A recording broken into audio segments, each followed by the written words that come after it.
sampailah pilihan mereka ke Aceh. Kita juga ingin melihat bahwa ternyata keamanan laut, terutama mungkin ini bagi pihak keamanan baik TNI maupun Polri, bahwa dengan mudah negara kita itu dimasuki oleh kapal-kapal ilegal. Contohnya seperti Muslim Rohingya ini.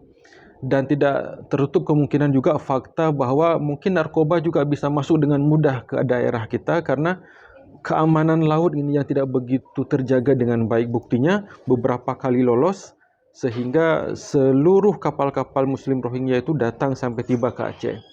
Kalau kita lihat di negara-negara yang lain seperti Malaysia, Thailand, dan beberapa negara yang lain, kenapa Muslim Rohingya ini tidak memilih negara-negara yang lain? Mungkin salah satu faktornya adalah karena keamanan laut yang terjaga.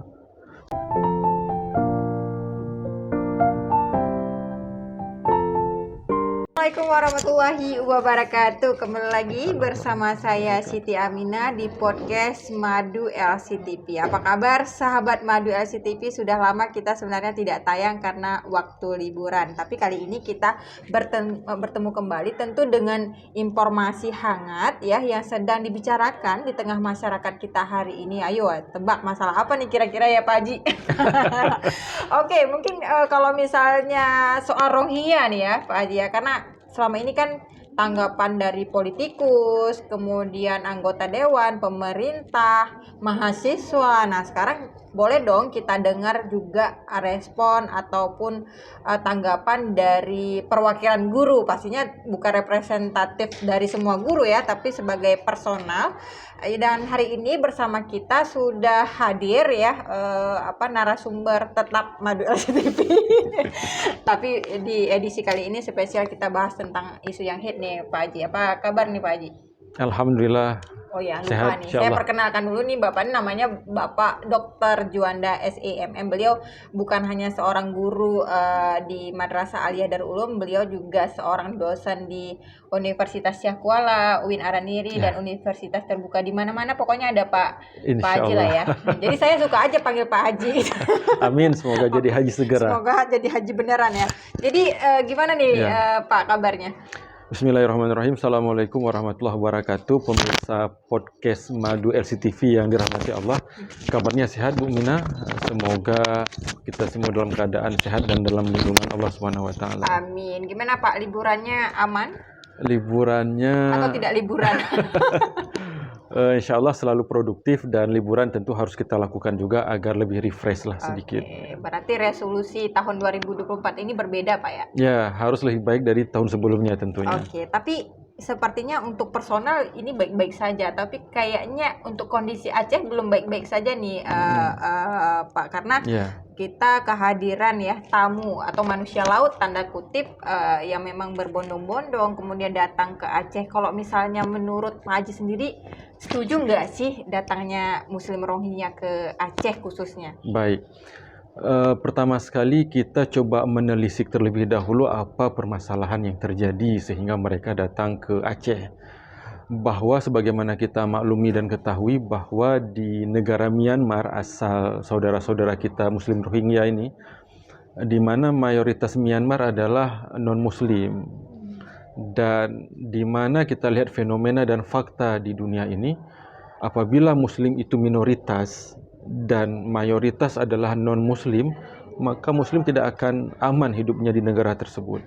Berbeda ketika suatu negara itu mayoritasnya Muslim, tapi ada minoritas orang-orang non-Muslim, maka insya Allah orang-orang non-Muslim itu akan aman hidupnya di negara tersebut. Contohnya seperti di Aceh, di mana mayoritas kita Islam, ada non-Muslim, Kristen, Buddha, Hindu, dan agama yang lain. Insya Allah mereka akan tetap aman seperti di negara kita Indonesia ini. Mereka dikejar oleh negara Myanmar di mana mayoritasnya adalah non-Muslim, dan akhirnya mereka masuk ke penampungan. Di penampungan mereka tidak bisa hidup dengan aman, maka muncul inisiatif untuk larilah dari penampungan itu. Sampailah pilihan mereka ke Aceh. Kita juga ingin melihat bahwa ternyata keamanan laut, terutama mungkin ini bagi pihak keamanan baik TNI maupun Polri, bahwa dengan mudah negara kita itu dimasuki oleh kapal-kapal ilegal. Contohnya seperti Muslim Rohingya ini. Dan tidak tertutup kemungkinan juga fakta bahwa mungkin narkoba juga bisa masuk dengan mudah ke daerah kita karena keamanan laut ini yang tidak begitu terjaga dengan baik. Buktinya beberapa kali lolos sehingga seluruh kapal-kapal Muslim Rohingya itu datang sampai tiba ke Aceh. Kalau kita lihat di negara-negara yang lain seperti Malaysia, Thailand dan beberapa negara yang lain, kenapa Muslim Rohingya ini tidak memilih negara-negara yang lain? Mungkin salah satu faktornya adalah karena keamanan laut yang terjaga. Sehingga sampailah saudara-saudara kita di Aceh. Persoalan berikutnya adalah kita sebagai sesama muslim adalah bersaudara. Kata Rasulullah, setiap muslim itu adalah bersaudara. Ketika salah satu seperti tubuh, kata Rasulullah, ketika salah satu bagian tubuh sakit, maka bagian tubuh yang lain akan merasakan sakit. Begitulah kita dengan saudara kita sesama muslim warga Rohingya ini. Namun yang menjadi persoalan adalah bahwa mungkin pemerintah Indonesia ini sedikit memberi perhatian yang lebih seharusnya. UNHCR, lembaga-lembaga internasional seperti UNHCR, PBB, WHO. Kita lihat juga melihat konflik di mana kadang-kadang lembaga-lembaga internasional ini tidak begitu didengar oleh negara-negara yang punya kekuatan besar seperti agresi Israel ke Palestina. WHO telah mengatakan bahwa kemungkinan fakta besar penyakit menular. UNHCR mengatakan terjadi pengungsian yang besar-besaran. PBB sudah mengingatkan bahwa ini akan menjadi krisis kemanusiaan yang paling besar. Namun sampai hari ini negara-negara besar seperti Amerika dan Israel tetap saja melakukan embargo militer ke wilayah-wilayah tersebut, dibantu oleh negara-negara yang lain. Ini menunjukkan bahwa resolusi PBB juga tidak begitu memberi arti dalam kehidupan dunia hari ini. Negara-negara besar bisa menguasai dan menghukum atau menjajah negara-negara yang dianggap lemah. Dan ini fakta dan bukti yang terjadi pada hari ini. Oleh karena itu kami melihat kasus ini adalah bahwa sebagai kita muslim, kita wajib membantu. Tapi selanjutnya, maka pemerintah Indonesia dan UNHCR dalam hal ini, lembaga yang mengurusi tentang pengungsi, maka wajib mengambil peran yang penting dan lebih fokus lagi dalam mengelola mereka ini agar tidak terkatung-katung. Kesannya, Ibu Mina, warga Rohingya yang ditempatkan di beberapa titik di Banda Aceh seperti di gedung Balai Mesaraya itu, konsumsi mereka, kebutuhan akan kehidupan sehari-hari mereka, pampersnya anak-anak, pembalut bagi para wanita, kamar mandi yang layak, makanan yang terpenuhi, itu tidak mendapat hal yang cukup baik di lapangan. Inilah yang menyebabkan kadang-kadang warga lokal merasa kesal dan tidak dipedulikan oleh negara dan tidak dipedulikan oleh UNHCR ini. Sehingga apa yang terjadi? Mereka lari dari penampungan. Dan ini adalah sering sekali terjadi di Aceh. Mereka menyusup ke lingkungan masyarakat. Dan inilah yang membuat masyarakat tidak begitu menerimanya dengan baik. Ini berarti kalau misalnya secara personal nih ya, tadi kan Pak Haji sudah menjelaskan bagaimana mungkin pemerintah yang bersifat hipokrit mungkin ya terkait tentang kasus ini. Tapi secara personal nih Pak Haji, kalau misalnya Anda sendiri setuju nggak sih kalau mau si Rohingya itu masuk? Setuju atau enggak? Ya, mereka mencari daerah yang lain atau mereka masuk ke Aceh dikarenakan faktor yang membuat mereka merasa nyaman. Mereka mengindikasikan bahwa ini kalau masuk ke Aceh pasti akan difasilitasi, tidak akan seperti di negara lain diusir. Dan kita sudah melakukan itu beberapa kali. Namun kondisi itu terus berlanjut. Makanya hal ini membuat masyarakat tidak begitu merasa nyaman lagi dengan kondisi demikian. Dan bahkan ini juga saudara-saudara kita ini tidak patuh pada aturan. Ketika mereka sudah di penampungan, mereka kadang-kadang lari. Mereka kadang-kadang bersembunyi-sembunyi untuk keluar dari penampungan dan entah kemana hilangnya, naik kendaraan umum. Ini artinya yang suka-suka lah ya, padahal betul, kan mereka tamu gitu ya. Betul, mereka tamu dan ada aturan yang harus dipatuhi. Mereka juga sedang diurus oleh negara dan pemerintah, tapi di sisi yang lain mereka juga mengindikasikan ada namanya human trafficking, perdagangan orang, di mana ada sekelompok tertentu yang menggunakan momentum ini untuk memperdagangkan mereka, anak-anak atau wanita, sebagai imigran gelap yang nanti mungkin akan berefek pada tenaga kerja atau diperjualbelikan wanita-wanita yang indikasinya mungkin kepada prostitusi.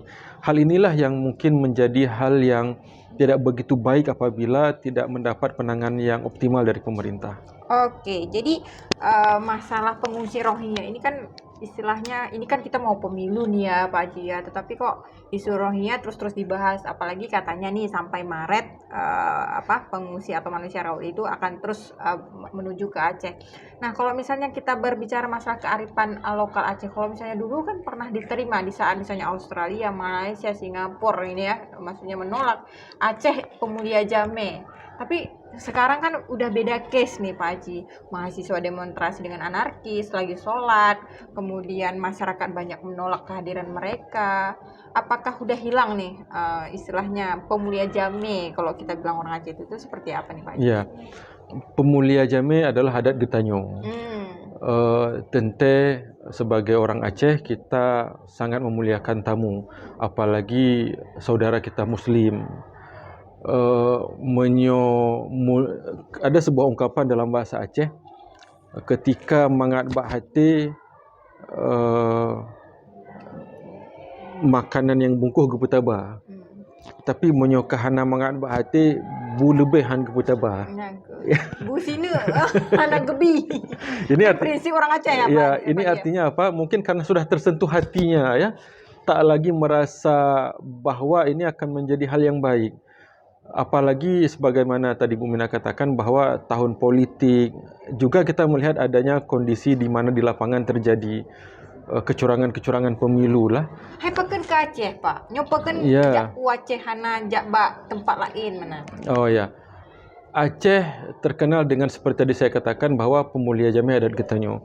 Sudah beberapa kali kapal Rohingya masuk, beberapa waktu yang lalu kita selalu memfasilitasi, memuliakan dan mengurus mereka dengan baik. Tapi ketika itu terus-terus berdatangan sehingga itu akan menyebabkan konflik di masyarakat.